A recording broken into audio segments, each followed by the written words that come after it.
અંકલેશ્વરના સંજાલીના મહારાજા નગર પાસેની કેનાલમાં બે યુવકો તણાયા હતા. એકનો આબાદ બચાવ થયો હતો જ્યારે એકની શોધખોળ શરૂ કરવામાં આવી છે.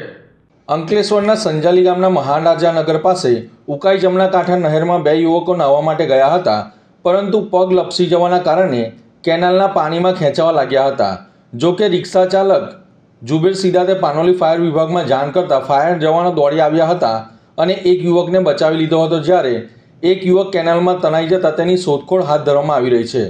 ભૂતકાળમાં પણ 2-4 દિવસ અગાઉ પણ બે મહિલાઓ આ જ રીતે નહેરના પાણીની અંદર તણાઈ ગઈ હતી અને સમયસર રિક્ષા ચાલકે જાણ કરતા ફાયર વિભાગ દ્વારા બંને મહિલાઓને બચાવ કામગીરી હાથ ધરવામાં આવી હતી અને બંને મહિલાઓને બચાવી લેવામાં આવી હતી. નહેર પાસે નહેરની અંદર નહીં નાહવા માટેના બોર્ડ પણ લગાવવામાં આવ્યા છે, તેમ છતાં પણ સ્થાનિક તંત્રની ઘોર બેદરકારી સામે આવી રહી છે. જો કે લોકો નહેરની અંદર નાહવા માટે જાય છે અને પોતાના જીવ ગુમાવે છે તેવા અનેકો કિસ્સાઓ ભૂતકાળની અંદર જોવા મળ્યા છે, જ્યારે તંત્ર દ્વારા નહેરની આસપાસ કડક સૂચનાઓ અને સુરક્ષા ઊભી કરી દેવામાં આવે, જેથી કરીને કોઈ નહેરની અંદર નાહવા ના જાય તે રીતે યોગ્ય પગલાં લે તેવું લોકો માંગ કરી રહ્યા છે.